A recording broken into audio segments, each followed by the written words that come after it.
बाँके बैजनाथमा सुपाओ छतरी बिना बेदबासँग सम्बन्धित 15 दिनिया तालिम सुरु हिलबा। थारू समुदायक विपन्न हो महिला हुकनक जीवन स्तर उठैना के संग आय आर्जन के डगर बनिना उद्देश्यले तालिम संचालन कैगिलग हो।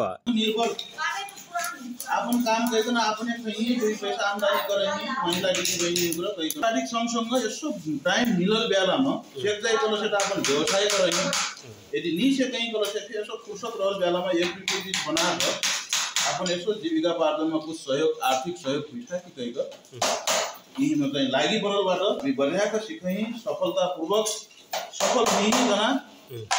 कामना चाहिँ म आफै लागेको प्रतिशतको नाताले तालिमन थारू समुदायिक पुरनिया सामान छतरी हो सुपा के संग ब्यातम से बन्ना मुरा लगायत 4 मेरक मेरमेर के सामान बनिना तालिम देजैती रहल बाट। बेद बाँसमा से बन्ना सामान जलवायु और वातावरण मैत्री हुइलक और प्लास्टिक का सामान से मजा और प्रभावकारी रहलक तालिम का प्रशिक्षक भरत चौधरी जनाइल बाट। बाजार आजकल बढ़िया बा अब बैंक पहिला खासै नी चिन गरल बैठा मुरा चाहिँ लिएर हल्का थियो होइन आरामदायी नी ढिक म चाहिँ नी दूर होइन काठमा चाहिँ नी ढिक्न समस्या रहेछ हैन मनै प्लास्टिक के कुर्सीमा बैठन धेर लम्बा समयसम्म बैठ अब अफिसियल मनाइन्छ ब्याटिक सामान लगाए सुप्पा और छतरी 4 आइटम चाहिँ ब्याटिक बा 2 आइटम चाहिँ बाँस 15 जना प्रशिक्षार्थीबाट तपर 2 जना चाहिँ हाम्रो प्रशिक्षकबाट अब ब्याटिक सिकुया सिक्क सेकेन्डरी भाषामा चाहिँ कहीं त यी ब्याटीमा ब्याटमा 4 आइटम खाली बा मुगा बा टुल बा अनि या पूजा टोकरी को परला बि पूजा मन्दिरमा जाइबेर सर सामान फुला जटाबाट ढोका लैदिन पूजा टोकरी बा।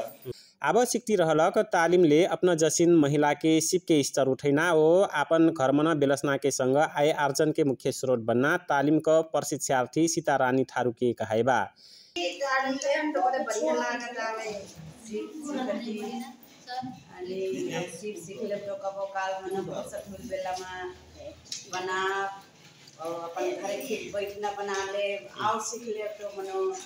एक 2 मुरा या कुछ बना तो बेचे सेटअप नया टोकरी बनाए थी पूजा कहीं वाला टोकरी संग ई मेर का तालिम का अवधि छोटी रहल कुहर से कुछ न मारल से आकु मजा हुइना हु कहा कहाइबा। पहला तो बड़ा खुशी आती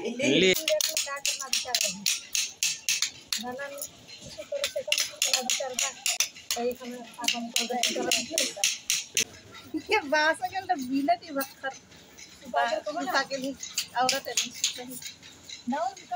बैजनाथ गाउँपालिका का सहयोग बैजनाथ बर्गर तथा थारू महिला संजाल का आयोजना में हुइलक तालिम मन 15 जहन का सहभागिता रहल बा कलसे 2 प्रशिक्षक तालिम देती रहल बाट। बैजनाथ बर्गर तथा थारू महिला संजाल अब थारू समुदायक मेरमेर के तालिम के संग सामाजिक सांस्कृतिक क्रियाकलाप में भी अग्रसर हुइल देख पर था।